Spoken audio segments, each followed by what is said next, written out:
If you're already thinking about using BigPicture, or maybe you already purchased it and now you're trying to figure out how to enroll it to the whole company successfully, this is what this video is going to be about, because I will do my best to help you out realize what steps need to be taken in order to have a successful implementation of the tool. Not really BigPicture only, but any other tool, at least inside the project management ecosystem for Jira, because this is what the points that I have for you today will refer to.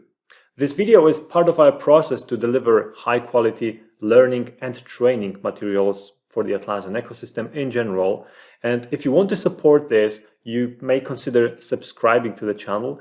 And also, please do remember that we offer paid services in all the areas that we're talking about. So even though I will be dropping a lot of useful information today, I do hope that some of you will simply not have enough free time to go through all of this and figure it out by yourself. And then, if that's the case, please do reach out to us and we will try to help you out to the best of our abilities. We offer the full scope of services when it comes to project management tools in the Atlassian ecosystem, plus Jira, Confluence. We are covering those as well in many different aspects. Now, back to the topic at hand, because this is what's important over here.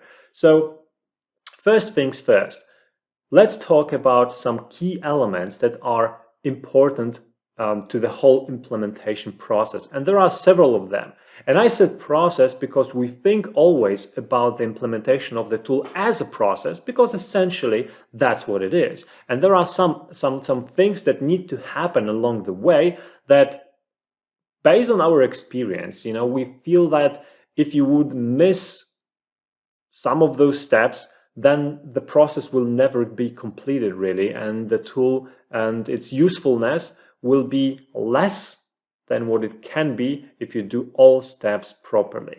Now, there are probably some steps along the way that maybe are more optional than others, but most of those that I'm going to be talking about today are the ones that we wholeheartedly recommend to go through. Even if you do it, just with a minimum effort, it's still worth at least thinking about it and figuring out how can I address this topic without too much of the additional costs, for example, if you are a cost-sensitive person, customer, company. Okay?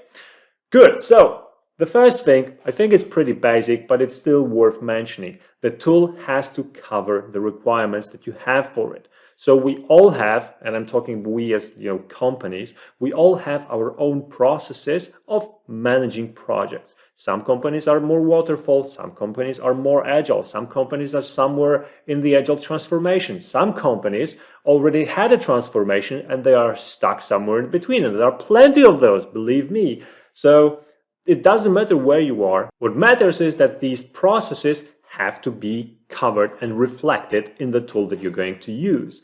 And of course, by processes of managing projects, I mean everything that surrounds that. Managing your project plans, managing your resources, all the reports that you're going to be wanting at the end of the whole implementation, or during the whole implementation of any kind of project or business initiative that is happening in your company. So all of those things gathered together, they create requirements that the tool has to cover. And now, the good thing about working with us, for example, is that we can tell you which tool will be the right for the job.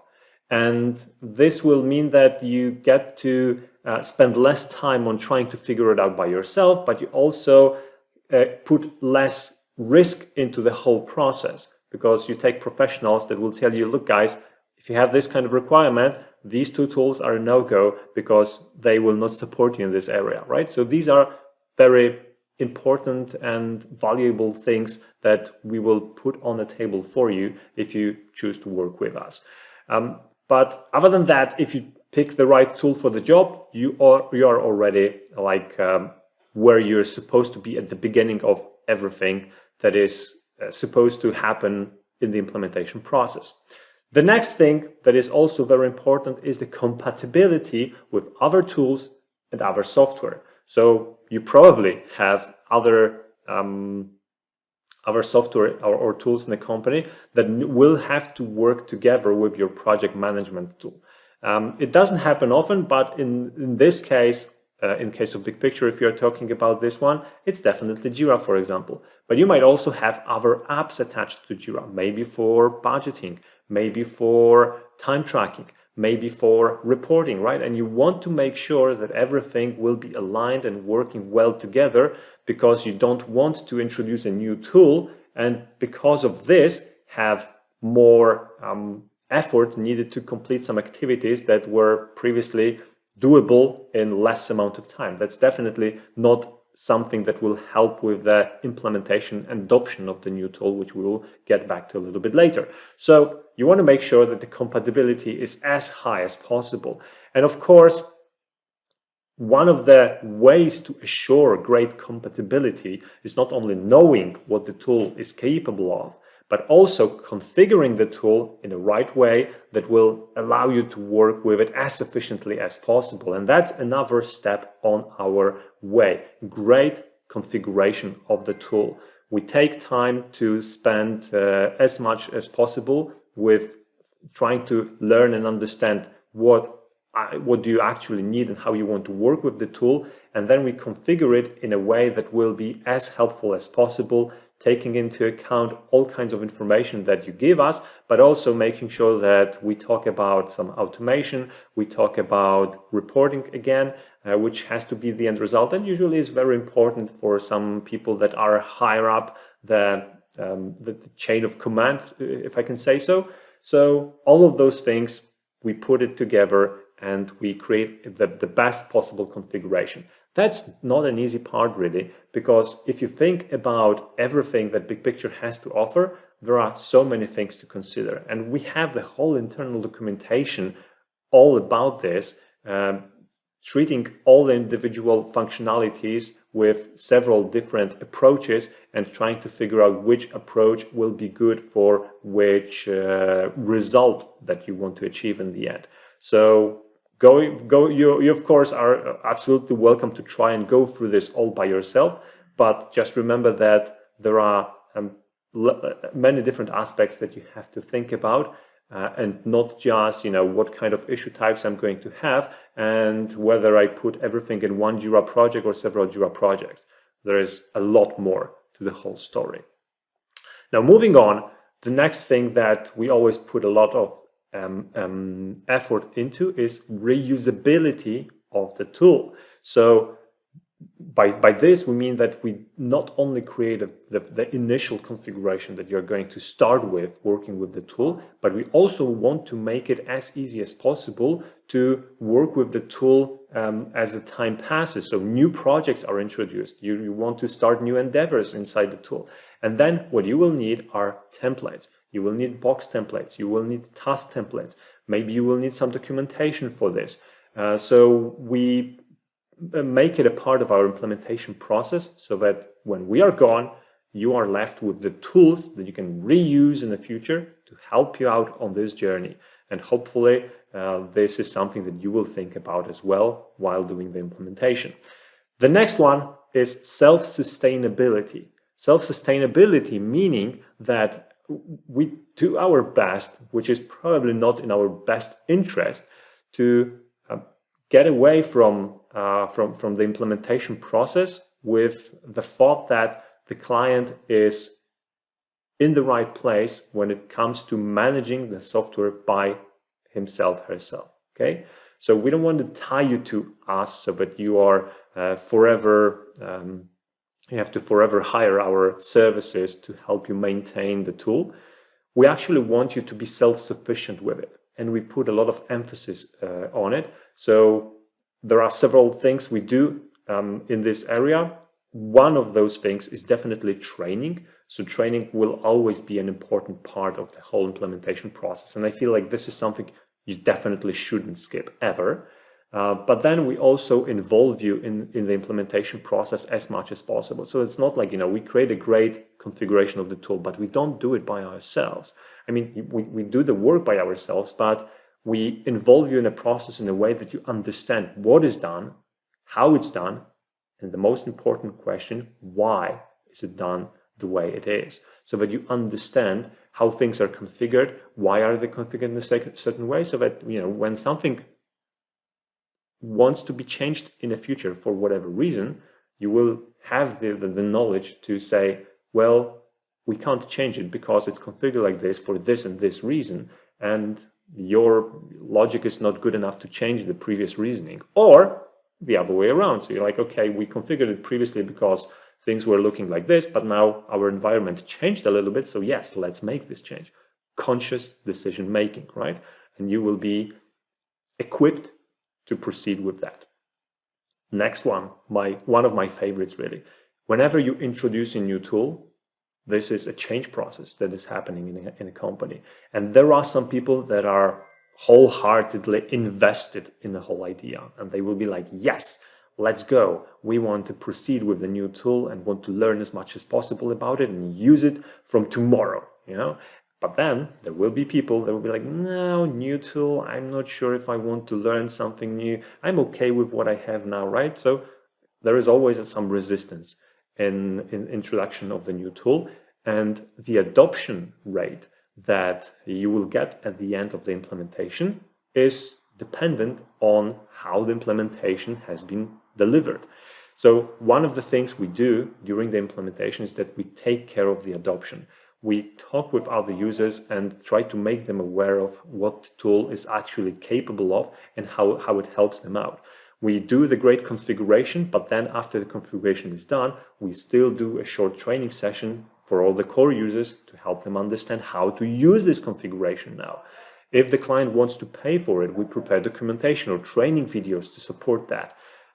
Another very important aspect, in my mind at least, is the basic user training. So these are people who will have access to the tool with their, let's say, read-only privileges, right? So they will go there to look at what's going on inside the project, but they will not be changing things. These are very important users as well, right? Because they want to understand what is their place in a whole big grand scheme of things, right? So giving them a way of understanding what the new tool is capable of and what they can get out of this is so important. Also, sometimes during the implementation part, we come to some compromises, and there are some things that should be done in the tool, some things that shouldn't be done in the tool or in Jira in general, right? Because the tool is connected to Jira.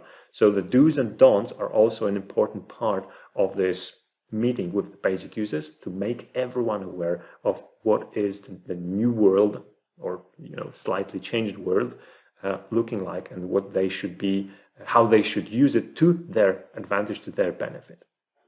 And now the last thing that I have on the list today is lowest entry barrier for new people. We try to make the resistance or the entry barrier for the new people as low as possible. So we have several tools that support that. So first of all, some of the things I've already mentioned, right? Templates, some training materials for the new hires regarding the final configuration or implementation, some short videos. But some of them will also need to be trained in the tool itself, because they weren't there when we were conducting the training for the already existing group. So what we have is something that we call the video training for BigPicture, which is a great supplement to any live training. So those people that attended the live training, cool, they had a live coach, and it's probably a better experience for them. But for all the new hires, what you can do is purchase a video training, which you can later on reuse and show it to them, and they can go through this. And the content of the video training is almost exactly the same as the live training. Therefore, it's a great starting point for anyone that should be a core user of BigPicture sometime in the future. So when you put all of this together, you should have a successful implementation of the tool. You should have a great configuration of the tool, allowing you to start working with it the way that you envisioned it. And also you will have all the materials that will help you not only train the people that already are in the company, but also the ones that are coming into the company.